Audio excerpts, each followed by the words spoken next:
اعوذ باللہ السمیع العلیم من الشیطان الرجیم من ہمزہ ونفخہ ونفثہ۔ سورہ آل عمران کی آیت نمبر 5 اور 6 میں اللہ رب العالمین فرماتا ہے، اللہ کو کافروں کے تمام گناہوں کا علم ہے، اس لیے کہ زمین اور آسمان میں کوئی ایسی چیز نہیں جو اللہ سے پوشیدہ ہو۔ وہی ہے جو اے انسانوں ارحام مادر میں تمہاری شکلیں جیسی چاہتا ہے بنا دیتا ہے، یہ کام دوسرا کوئی نہیں کر سکتا، لہذا اس غالب اور حکمت والے کے علاوہ کوئی الہ نہیں۔ گزشتہ آیت میں اللہ تبارک و تعالیٰ نے فرمایا تھا کہ اللہ تبارک و تعالیٰ بدلہ لینے والا ہے۔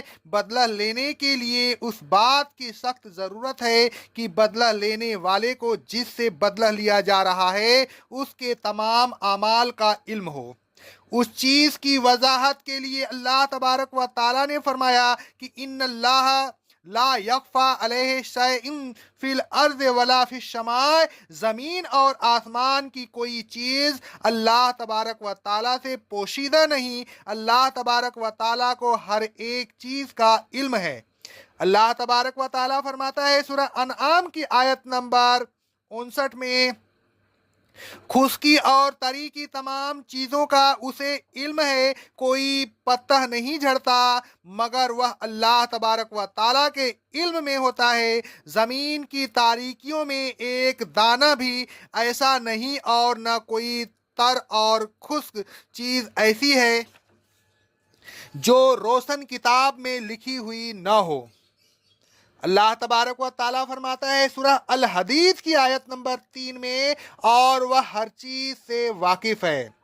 الغرض اللہ تبارک و تعالیٰ کو دنیا والوں کی تمام اعمال کا علم ہے، اور یہی نہیں وہ تو اتنا باخبر ہے کہ اسے یہ بھی علم ہے کہ رحم مادر میں کیا ہو رہا ہے، بلکہ هو الذی یصورکم فی الارض حامٍ کیف یشاء، اے انسانوں وہی تو ہے جو ماں کے پیٹ میں تمہاری شکلوں کو جس طرح چاہتا ہے بناتا رہتا ہے۔ ماں کے پیٹ میں تم جن جن مراحل سے گزرتے ہو وہ تمام مراحل اللہ تبارک و تعالیٰ کی تخلیق سے رونما ہوتے ہیں، اور یہ کیسے ہو سکتا ہے کہ جو ان مراحل کا خالق ہو اسے ان مراحل کا علم نہ ہو؟ بغیر علم کے تخلیق کیسے ممکن ہے؟ الغرض جب اللہ تبارک و تعالیٰ کو رحم مادر میں بچہ کی تمام تبدیلیوں کا علم ہے تو پھر اے لوگوں اس سے تمہارے اعمال کیسے پوشیدہ رہ سکتے ہیں؟ یقیناً اس سے تمہارے اعمال پوشیدہ نہیں رہ سکتے، اس سے کوئی چیز پوشیدہ نہیں۔ رحم مادر میں انسانوں کی تخلیق اسی کا کارنامہ ہے، اور جس کو یہ صفت ہو وہی تو الہ ہے، اس کے علاوہ دوسرا کوئی ایسا نہیں جسے ہر چیز کا علم ہو اور جو رحم مادر میں بچوں کی تخلیق پر قدرت رکھتا ہو، لہذا وہ الہ کیسے ہو سکتا ہے؟ لا الہ الا ہو، الہ کوئی نہیں سوائے اللہ تبارک و تعالیٰ کے۔ العزیز الحکیم، وہ غالب ہے، مغلوب نہیں ہوتا، وہ ہر کام پر قدرت رکھتا ہے، کسی کام سے عاجز نہیں ہوتا۔ اللہ تبارک و تعالیٰ فرماتا ہے سورہ یوسف کی آیت نمبر 21 میں، اللہ اپنے ہر کام پر غالب اور اس کو پورا کرنے پر قادر ہے۔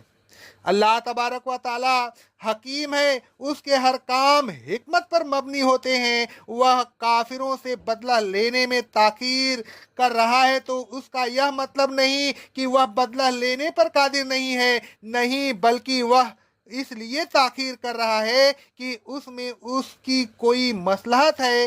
ہو سکتا ہے کہ اس تاخیر کے زمانہ میں بعض لوگ ایمان لے آئیں اور دائمی عذاب سے بچ جائیں۔